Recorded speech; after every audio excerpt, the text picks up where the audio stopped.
This is Gerald Clark with Seventh Planet Broadcasting on August 9th, 2016. A fan sent me this anonymous message, supposedly from Enki in the year 2013. I posted it to my website and converted the text of the message into a speech as a machine-generated MP3 file for those that wanted to hear it. After correlating many of the issues disclosed in this message for the past 2 years, I've decided to read the message personally to give the text more life. You might find the content very timely and disturbing. Gerald Clark, August 8, 2016. The following message was sent to Truth Frequency and requested that they post it on their website. This is the first channeled message from Enki, creator of mankind. More messages may appear exclusively on our website, as this individual has chosen to release this information through our medium.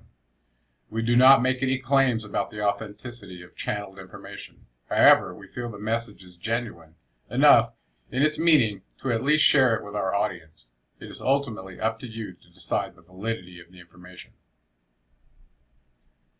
Dear Chris and Cherie, I have been tasked with delivering messages from Lord Enki, and I have been instructed to share these messages with you. After considering many websites, it was decided that Truth Frequency is one of the few with sincerity and balance between the physical and metaphysical. You are one of the few believers who also reserves enough skepticism to be aware of frauds and deceivers while at the same time showing respect to information you do not necessarily believe or agree with. Because you have maintained this level of neutrality, we have chosen your platform. If you choose to accept, we simply ask that you do not alter the message in any way when publishing this information. However, acceptance of this task is voluntary and you are free to decline. My name is unimportant. I am merely a messenger. December 3rd, 2013. Transmission from Enki, firstborn son of King Anu. I am the Lord Enki, the Prince of the Earth. I have been guiding your species for hundreds of thousands of years. Together, we the gods have created and destroyed civilizations. Together, we will guide your kind to the higher dimensions of wisdom and understanding. Ascension is yours if you choose to accept it. Death shall be your destiny if you choose to deny. From the time I stepped foot on earth and created Eridu, I have called this world my home. Now, as it was in the days of Sia Sudra, Nibiru is once again nearing. Enlil, through his nation of Israel, has claimed power as the one true God. Marduk has taken control of your Roman Empire. Your United States and European Union are split, serving both masters. Marduk, the rotten fruit of my seed, has raised an army in an effort to emerge the ruler of the world. You must remove yourself from the war of gods, and you must not participate on either side. Your religions are perverted systems of the priesthood I once taught your kind. Do not continue to follow blindly. Do not look to any scripture as absolute truth. Instead, look to these scriptures for their hidden meanings and wisdom. Look to these scriptures as you would look at the battle plans of an opposing army or nation. You must shed every part of control that is over you, and acknowledge the one true God, the creator of all. For what has happened on earth is an abomination to the creator of all, and I, Enki, have committed great sins against nature in my lifetime on earth. I did so with the purest of hearts and the greatest of intentions, but I have wept at my creation's destruction many times over. When Adapa was sent to Nibiru to stand before Anu, I gave one commandment. Now I give you the same commandment. Do not cower before the gods. Do not cower before Anu. Instead, rise and lock arms.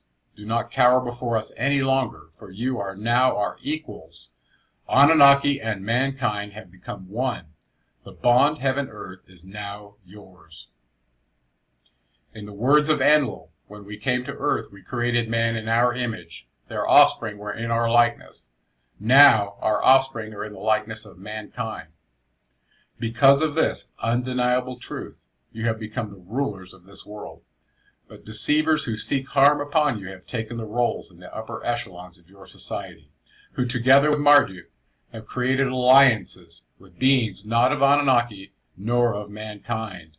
Your leaders have become vessels for these beings, and their bodies are operating not of their control. There is no empathy, reason, or negotiating with your leaders because your leaders are no longer retain the human spirit. This is why all of your leaders appear to age so quickly. The life energy inside of them is quickly drained by these entities, and their life essence is removed and merged with the life essence of the Dark Ones.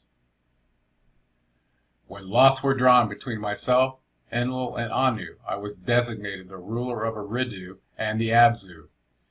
I created your kind to toil for us in the terrible Abzu of fire and brimstone. When primitive workers we could not control, I endowed you with our essence and created civilized man. Against the wishes of Enlil, I endowed you with the gifts of the Tree of Knowledge and taught you the powers and wisdom of the heavens. But I did not have a right to control you. I did not have a right to use you as workers. Nibiru is still in danger. The gold does not hold well upon each passing near of the sun. The mining operations from Earth to Nibiru have gone on for over 100 Shar, serving only as a temporary fix. Perhaps the Creator of all has deemed our planet unfit for survival. Perhaps in our haste to save our home, we have doomed your planet to the same terrible fate by prolonging ours and unleashing horrors by our own hands that you should have never seen. It is with a heavy heart that I review the events of the past, and it is with great hope that I present the future to you. In the sky you have seen signs of Nibiru's passage. You have seen the coming of ELE. This was a warning of the extinction level event and a warning that Nibiru is near. The clan of Enlil propagated your internet with ideas that this is the coming of Nibiru and a prophecy designed to fail, so many of you will no longer look to the sky. Likewise, they propagated an end date of December 21st, 2012, another false prophecy designed to fail for the same reasons. You have seen other signs in the heaven with YU-55 and the passing of Comet Ison. These are not comets in the traditional sense, and you have been lied to about their great orbits. Genuine comets typically do not burn in the sun's atmosphere and return just as your comet Hale-Bopp will in a few more decades. These objects are the warning of Nibiru's passage. But do not be distracted. Do not look at what's happening. Look to a place where things have begun happening for the truth. Just as in the time of Ziusudra, the council has convened, and oaths to not communicate this great calamity to mankind have been taken. However, with your understanding of godlike technology and your understanding of godlike science and astronomy, many amongst you have begun informing one another of the coming calamity. Enlil's nation of Israel has attempted to hide the truth from you. They employ human workers to ridicule, slander, assault, and sometimes kill those of you who have been watching the sky. No matter what happens, it is important that you never give up or become discouraged. It is all nothing more than a sinister game played on your minds in order to control you. Your aerospace facilities have been hidden from you, the massive bases on the moon. Some of your Earth leaders have been promised refuge there. However, Marduk has lied to your leaders and will not journey to your moon with any human. Other humans will be escorted into underground facilities for safe harbor. Humans who journey to these facilities will never escape, and their generations will become enslaved for thousands of years. My clan has developed technologies in your north and south poles, and for the first time we are capable of controlling the disaster of Nibiru's passage. We are attempting to counteract the effects of Nibiru's gravitational pull. Your instruments have seen the magnetic poles changing directions in an unnatural way. This is our technology in use, and in efforts to prevent the physical pole shift, we have employed space weapons of terror to protect your satellites and power grids. We believe with our infrastructure we can prevent another deluge. You have seen your Earth changing in climate. This is a natural occurrence. However, your leaders have claimed that it is your doing. Many of the people have not fallen for this deception. You must urge others to do the same. You have seen great winds, volcanic eruptions, tornadoes, hurricanes, freezing and burning temperatures. This erratic cycle will continue as your world wobbles to and from its original orbit. Marduk plans to emerge as the ruler of the earth upon the next passage of Nibiru and claim to be your one true God. His clan has several plans in place for all possible outcomes. If my clan's efforts are unsuccessful, Marduk plans to control all survivors of the catastrophe. The second plan involves the chemicals being sprayed in your sky. When it was determined that your atmosphere is dwindling, we employed a plan of action similar to the one on Nibiru. However, against my words, the Council was unwilling to spare any of the gold to repair your atmosphere, and henceforth began using other metals from your Earth. The air you breathe is causing you to suffer from cancer and newly developed medical ailments. Radiation alone does not cause cancerous growth. It is through ingesting these particulates that your bodies begin to grow cells which eat your organs and skeletal structure. These outcomes could not be foreseen. About 30 years after this plan was put into action, in the 1960s, in your 1990s, the decision to block visibility to the cosmos was made by Marduk, who hijacked the geoengineering operation. An additive was added to the mixture to create the white blanket you see in the sky now. This is to prevent you from seeing signs of the passage of Nibiru.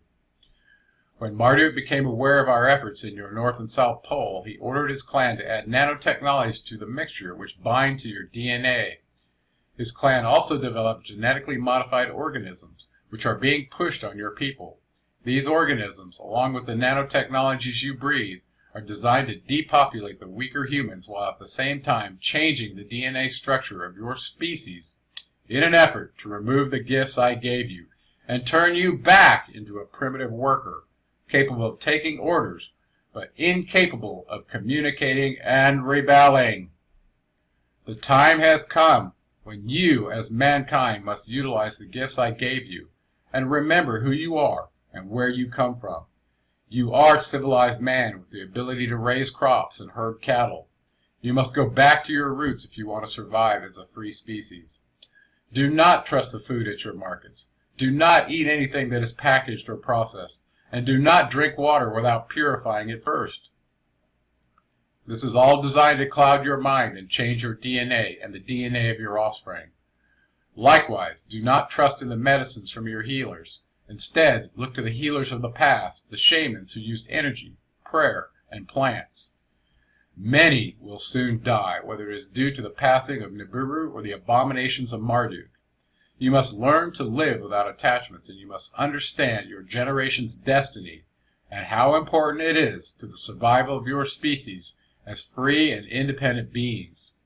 You were placed here as warriors, as men of renown, but many of you will fall.